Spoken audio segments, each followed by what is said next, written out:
बात ज़रा ये जो डिप्रेशन के ताल्लुक से हम इन दिनों गुफ्तगू शनीद कर रहे हैं, जिसमें हमने 4 मुख्तलिफ सेगमेंट्स हैं वो हमने गुजार दिए हैं और 4 ख़ास शख्सियात ने इस प्रोग्राम में अब तक हमारे साथ ज्वाइन होते रहे। लेकिन आज हमारे साथ डॉक्टर तजम्मुल हुसैन साहब हैं, एसोसिएट प्रोफेसर हैं और HOD हैं डिपार्टमेंट ऑफ साइकेट्री के GMC बारामूला से हमें ज्वाइन कर रहे हैं। बहुत बहुत शुक्रिया हमारे साथ प्रोग्राम में ज्वाइन करने के लिए। डॉक्टर तजम्मुल साहब,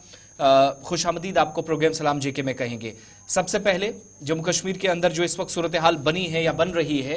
इस सिचुएशन के बीच में ये जो डिप्रेशन को लेकर हम गुफ्तगू शनीद करते हैं या जो इसकी थ्योरी है जिसको हम लोगों को समझाने की कोशिश करते हैं, आसान लफ्ज़ों में अगर इसको समझने की कोशिश करें, डिप्रेशन असल में है क्या और जहनी मर्ज वाकई में है जो मुख्तलिफ अमराज का बाद में जाकर एक सबब भी माना जाता रहा है? जी आसिफ साहब, अस्सलाम वालेकुम और गुड मॉर्निंग। तो पहले तो शुक्रिया, आपने मुझे दावत दी अपने इस प्रोग्राम में, और आपकी भी मैं दाद देना चाहता हूं कि आप लोग जो मेंटल हेल्थ इश्यूज़ है उसके बारे में अवेयरनेस कर रहे हैं लोगों के बीच में। तो आपने जैसे कहा कि 4 प्रोग्राम्स ऑलरेडी आपने किए हैं डिप्रेशन पे। तो जैसे कि आपने पूछा कि क्या जहनी अमराज सच में अमराज हैं भी कि नहीं, तो ये भी एक बहुत बड़ा इशू होता है या मुद्दा होता है जो आवाम पूछती है। तो जिस तरह से कि बाकी फिजिकल इलनेसेस हैं, जिस तरह से बाकी अमराज हैं, जैसे हाइपरटेंशन है, डायबिटीज़ है, या कोई भी आप फिजिकल इलनेस ले लीजिए, इसी तरह से मेंटल इलनेसेस भी रियल इलनेसेस हैं। जिस तरह से अल्लाह ताला ने हमें जिस्म दिया है, इसी तरह से अल्लाह ताला ने हमें दिमाग भी दिया है, जिसमें कुछ अमराज हो सकते हैं जिनको हम मेंटल इलनेसेस कहते हैं। तो जहाँ तक कि डिप्रेशन की बात है, डिप्रेशन को हम एक मूड डिसऑर्डर बोलते हैं, जिसमें कि इंसान का जो मूड है उसमें चेंजेस आती हैं। तो इसको बड़ा इम्पोर्टेंट है इसको डिफरेंशिएट करना। जो डे टू डे लाइफ में सैडनेस है, नॉर्मल सैडनेस, और डिप्रेशन और सैडनेस में बहुत फ़र्क है। तो डिप्रेशन को हम बोलते हैं एक सिंड्रोम है जिसमें कि बहुत सारे साइंस एंड सिम्टम्स जो हैं वो मिलकर आते हैं, जैसे कि दिल परेशान रहना, जिन चीज़ों में पहले दिलचस्पी होती थी उसमें दिलचस्पी ना होना, नींद में चेंजेस आना, या तो ज़्यादा नींद आती है या तो बिल्कुल ही नींद नहीं आती है। इंसान की भूख में बहुत सारी चेंजेस आती हैं, या तो ज़्यादा भूख लगती है और या तो भूख ही नहीं लगती है। या अगर डिप्रेशन ज़्यादा हुआ, इसकी सिवियरिटी ज़्यादा हुई, तो इंसान में एक नाउम्मीदी, मायूसी पाई जाती है, जो बढ़ते बढ़ते खुदकुशी के ख्याल या खुदकुशी का अटेम्प्ट तक भी पहुंच सकता है। तो ये बहुत इम्पोर्टेंट है लोगों को ये साइंस एंड सिम्टम्स आइडेंटिफाई करना। जैसे मैंने कहा कि सैडनेस से इसको ज़रूरी है डिफरेंशिएट करना। ये जो सिम्टम्स है ये परसिस्टेंट रहेंगे, ये 1 या 2 दिन नहीं रहेंगे, बल्कि 2 हफ्ते या 2 हफ्ते से ज़्यादा रहेंगे, और इतने सीवियर होंगे कि जो वो इंसान है उसकी डे टू डे जो एक्टिविटीज़ है उस पर असर पड़ेगा।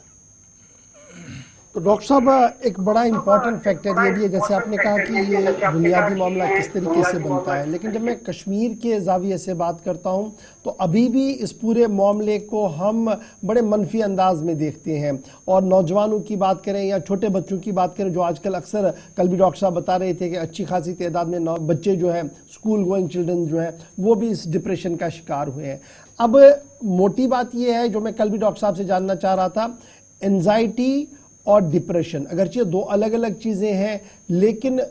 कश्मीर में जब मैं देखता हूं तो इसे एक ही निगाह से देखा जा रहा है और एक ही जाविये से हमारे घरों में इस पर बात होती है। क्या बच्चे डिप्रेशन या एंजाइटी का शिकार होते हैं और बुजुर्ग सिर्फ डिप्रेशन का शिकार होते हैं? नहीं, देखिए, ये बात तो आपने सही बोली कि एंजाइटी एक अलग डिसऑर्डर है और डिप्रेशन एक अलग डिसऑर्डर है, लेकिन बहुत सारे केसेस में देखा गया है कि दोनों भी पाए जा सकते हैं। मतलब एक ही इंसान में एंजाइटी के सिम्टम्स भी हो सकते हैं और डिप्रेशन के सिम्टम्स भी हो सकते हैं, और ये किसी एक पर्टिकुलर एज ग्रुप को हम नहीं बोल सकते हैं कि खाली एल्डर्स में डिप्रेशन होगा और बच्चों में एंजाइटी होगा, ऐसा नहीं है।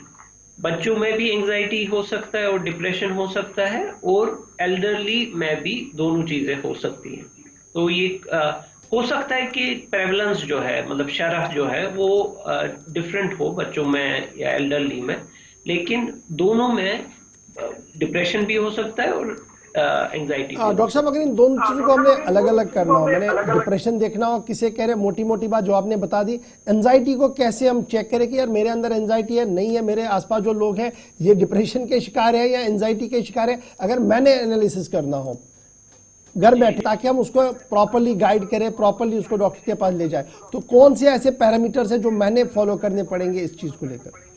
जी जी, देखिए डिप्रेशन के जो कॉमन सिम्टम्स है वो तो मैंने बताया आपको। एंजाइटी में क्या होता है कि बहुत ज्यादा घबराहट होती है, छोटी छोटी चीजों की फिक्र दिमाग में रहती है जो कि माइंड को प्री ऑक्यूपाई करती है, जिसकी वजह से नींद पे असर पड़ता है, नींद नहीं आती है, जिसकी वजह से उनको फिजिकल सिम्टम्स हो सकते हैं, जैसे कि पैल्पिटेशंस, हार्ट धड़कना, दिल तेज धड़कना, पसीना आना, ट्रेमर्स जिसको बोलते हैं, थरथरा, हाथों में थरथराहट रहना, और भी इसके बहुत, जैसे सर दर्द रहना बहुत ज़्यादा, या जिस्म में अकड़न रहना, और कभी भी जो वो इंसान है एंजाइटी का, वो एट ईज या रिलैक्स नहीं ना महसूस करता है। तो ये एंजाइटी के कुछ कॉमन सिम्टम्स है जो हम डिफरेंशिएट कर सकते हैं राइट डॉक्टर डिप्रेशन से। साहब, अब ये एंजाइटी के पेशेंट के लिए अगर क्या सिर्फ जिस्मानी वर्जिशें बेहतर है, उसके साथ सिर्फ बातचीत बेहतर है, क्या क्या किया जा सकता है अगर डॉक्टर के पास वो न जाना चाहे, मेडिसिन ना लेना चाहे, तो क्या कोई और रास्ता भी है वर्जिश का, बातचीत का, मेडिटेशन का कुछ? देखिए, ये डिपेंड करता है सीवियरिटी पे। अगर एंजाइटी की सीवियरिटी माइल्ड है, बहुत ज़्यादा नहीं है, तो ऐसे केसेस में मुमकिन है कि दवाई के बगैर भी, जैसे कि जिसको काउंसलिंग या साइकोथेरेपीज हम बोलते हैं, उससे एंजाइटी के सिम्टम्स में इम्प्रूवमेंट आ सकती है। इसके अलावा जैसे आपने बोला कि लाइफस्टाइल चेंजेस, जैसे कि proper diet, proper sleep, physical exercise या मेडिटेशन है, तो ये सब चीज़ों से भी देखा गया है कि एंजाइटी हम प्रिवेंट भी कर सकते हैं बहुत हद तक, और उसको एंजाइटी हुई है उसके सिम्टम्स में भी इम्प्रूवमेंट आ सकती है। लेकिन ये तभी मुमकिन है जब एंजाइटी बहुत माइल्ड या मॉडरेट लेवल, अगर मॉडरेट टू सीवियर लेवल की हो तो उस टाइम पे दवाई का खाना भी ज़रूरी होता है। एक चीज़ और भी, जब तशखीस होती है तो हम जब रिपोर्ट्स को देख रहे हैं कि छोटे बच्चे भी हैं, बुजुर्ग भी हैं, ख़वातीन भी हैं, क्या दोनों में कम्प्लीटली सेम सिम्टम्स और सेम तरह की ये जो परसेंटेज हम देख रहे हैं 50-50, या फिर मर्द या ख़वातीन या बच्चे सबसे ज़्यादा किस में? और जो उम्र की एक हद है, क्या हर एज में, या जो मुख्तलिफ नंबर्स हैं 15 साल, 45 साल, 50 या 70 का, सब एक ही जैसे एक ही स्टेज पर आ सकते हैं? पॉसिबिलिटीज़ हैं? देखिए, जैसे मैंने बोला कि शरह ना प्रेवलेंस थोड़ी डिफरेंट हो सकती है जी। तो यूजुअली अगर हम मेल फीमेल की बात करें तो देखा गया है कि फीमेल्स में डिप्रेशन या एंजाइटी के सिम्टम्स ना प्रेवलेंस उनकी है। अगर हम एज वाइज की बात करें तो ये एक स्टडी हो गई थी national mental health survey of India 2016 में, तो उसमें देखा गया कि जो एल्डरली पॉपुलेशन है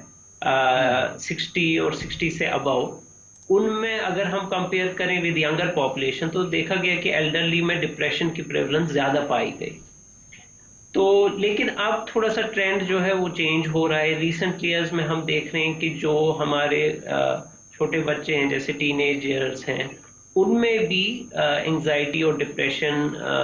के केसेस जो हैं वो बढ़ रहे हैं। मान लीजिए आज से 10 साल पहले ऐसा सिचुएशन नहीं था, लेकिन आहिस्ता आहिस्ता जो हम अपने ओपीडीज में, क्लिनिक्स में देखते हैं, तो आप बच्चों की भी शरह आहिस्ता आहिस्ता बढ़ रही है। बहुत बहुत शुक्रिया डॉक्टर तजम्मुल हुसैन साहब, माहिर नफ्सियात, आप हमारे साथ रहे। बहुत बहुत शुक्रिया इस प्रोग्राम में वक्त देने के लिए और कीमती बातें हमारे नाज़रीन तक शेयर करने के लिए, उन तक पहुँचाने के लिए। जो मुख्तलिफ सवालात पूछ रहे थे उन तक भी हम साथ साथ बात कर रहे